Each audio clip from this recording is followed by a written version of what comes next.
Hi guys, welcome back to another video from Edmund in Japan. Before we get started about today's content, let me just share my appreciation for those who watched my previous video. It's the first time I ever get such a good response. I suspect it is probably due to the way I titled my videos before, but nevertheless, thanks for watching the previous video.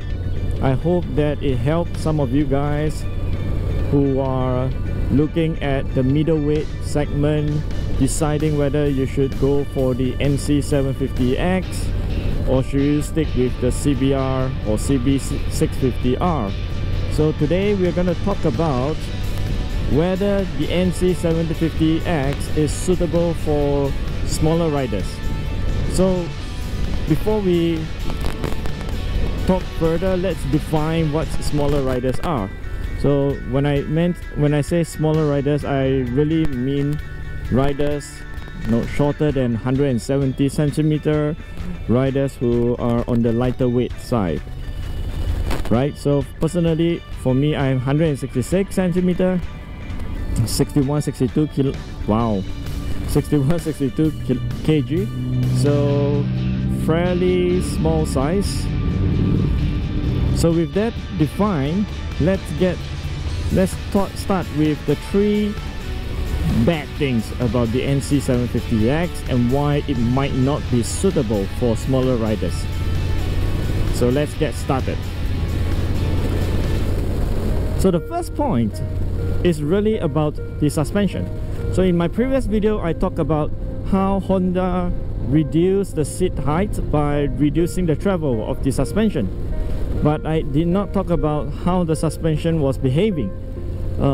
So for smaller riders, this might be something of a challenge. So I noticed for my weight of around 61-62 kg, the suspension is indeed set up to be a little bit too harsh compared to what I would have preferred. I mean, it's nothing bad. I mean, it really keeps the bike very stable through the corners. It's fun, right? But for the purpose of this motorcycle, we are looking for comfortable cruising, long distance touring. So I just feel that the suspension is set up a little bit too harsh for lighter weight riders. It might be okay if you are in the 80 kg, 90 kg class, but for someone like me, I think it might be a bit harsh, right? So that's point number one. Going to point number two. So point number two is about the width of the seat itself. So I will try to put up a photo of the seat itself. So coming from the CBR 650R, so that motorcycle, the seat height is 805 millimeter, and coming to this, which is 810 millimeters, I thought that, well, I'm not going to feel that much of a difference.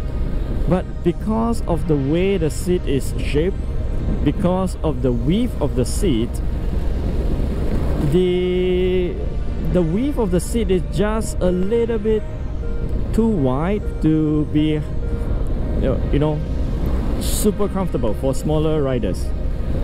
So it affects how the legs splay out when you are stopped at the traffic light. It affects the way you sit. So, you know, if you're a bigger rider, you will scoot back a little bit, and that seat, you know, the shape of the seat will be okay. But for smaller riders, you tend to sit a little bit closer to the front of the seat, and that's where it starts to hurt your inner thighs a little bit. So for smaller riders, you know, that might be something worth considering. So the width of the seat, the shape of the seat. And now moving to the last point on why this motorcycle might not be suitable for smaller riders, and that's the handlebars, right? So the handlebars are set a little bit too far forward and a little bit too wide. So of course we understand that for adventure touring class motorcycle, you tend to have wider handlebars, and it really helps with the handling characteristics of the motorcycle. But from my perspective, given that this motorcycle, yes, it's called the adventure touring motorcycle, it is a lot more street focused rather than trying to go touring. I mean, that's why they reduced the suspension travel, right? So with that in mind, I thought that the handlebar width could be a little bit narrower to make it a little bit more comfortable for smaller riders. So for smaller riders, you tend to have also smaller shoulder width, and so now you are in this awkward position where your hands are set apart really wide and just a little bit too far forward. So just in my previous point, I talked about how taller riders can scoot back towards the back of the seat to feel comfortable, but for smaller riders it's very uncomfortable because you'll be then in this bent forward position, which is not the reason why you bought this motorcycle. So from my perspective, I think the handlebars are set a little bit too far forward and a little bit too wide. Of course, these are things that you can resolve by purchasing aftermarket parts, so narrower handlebars or bar risers or offsets for the handlebars. But I just thought that if you are a smaller rider, you do not want to go through all the trouble of customizing the motorcycle, it might be something to consider. Alright, so now we come to the plus points. Why this motorcycle is so suitable for smaller riders compared to maybe another motorcycle of a similar dimension, right? So firstly, I have to come back to this, but on the seat height, this motorcycle at 810mm opens up the category. I mean, this motorcycle for a lot of people. So the previous model, the 2020 model, and before that, those were 830mm. So essentially what that means is riders below 170 centimeters might find it uncomfortable to ride this motorcycle because it's just a little bit too tall. I mean, my personal case is one good example. So I never considered the NC750X simply because the seat height was a little bit too tall. So at 810mm, I understand that it might still be a little bit of a stretch for some people. So for me myself, I'm tiptoeing both sides. So some people might feel okay with it, some people might not. I've seen videos where some of the smaller riders, they are very comfortable riding with just, you know, one leg being able to touch the ground. They are not able to touch the ground with both legs. So still subjective, but for me, I think for most shorter riders around my height, you should be able to feel comfortable riding this motorcycle simply because it has now reduced from 810mm to 830mm. Second point, so why this motorcycle is really suitable for smaller riders like myself. So the second reason is really the weight of this motorcycle. Yes, I know that sounds surprising. Almost 220 kg. How can you say that the weight is a plus point? It is not really about the absolute weight of this motorcycle, but it's where the weight of the motorcycle is. So for example, for my previous CBR 650R is easily 10 kg lighter, but this motorcycle feels a lot more nimble. Of course, partly due to the handlebars and maybe the geometry, but this motorcycle feels a lot more nimble, mainly because of where the center of gravity is. So you know the engine is set so that it is very low in the motorcycle. If you don't believe me, you can go to any Honda showroom, Honda motorcycle showroom, and just try to push the motorcycle away from the side stand. You notice that the effort that you use to push the motorcycle up from the side stand is significantly less than other motorcycles. For motorcycles which might be even lighter than the NC750X by 20-30 kg. So For smaller riders, I think this is very important because our center of gravity tends to be also a little bit lower, right? So when you have a very tall motorcycle with a very high center of gravity, you then have this feeling that the motorcycle is going to tip over when you're pushing it around.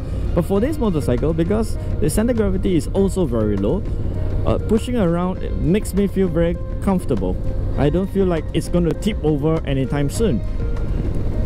So, you know, pushing this motorcycle around, it's, of course, the inertia is going to be there. You're going to feel the weight, but it's on wheels, right? So it's not going to be dramatically different than other motorcycles, unless you are pushing up a slope. Then that's another story. But generally, just pushing it around, it feels really, really light. So don't be deceived by the weight of the motorcycle. It's going to weigh 20-30 kg lighter than what you would think it is. So the last point, why this motorcycle is so awesome for smaller riders, I have to say that it is the DCT system, right? So if you are a smaller rider, we're riding another competitor to the NC750X.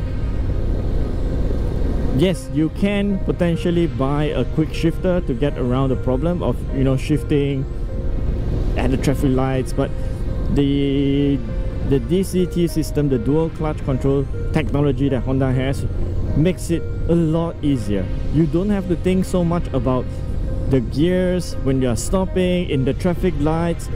Everything is made simpler, especially in congestion. You need to shift around, you are wondering, so it's one less thing to worry about. You don't have to think about, am I in neutral, am I in first gear, second gear. It just takes that complexity out of the equation. You focus on the road, focus on not toppling over because this is a taller bike. So with that, I think the DCT is really one of the strong points about this motorcycle, why it is suitable for smaller riders. So those are the 3 negative points and 3 positive points for smaller riders riding the NC750X. I hope that helps some of you guys who are considering about buying the NC750X. I can assure you, if you are around my height or even taller, or around my weight, or lighter or heavier, you're gonna feel okay. So this motorcycle is very comfortable. You have a lot of leg room, so just give it a try. It's gonna feel okay. Go for a test ride and let me know what you feel like in the comments below.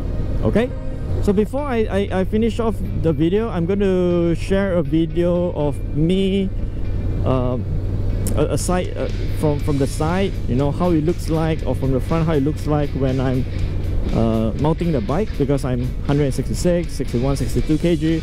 So that will help you to also gauge how you will feel like when you are riding the motorcycle.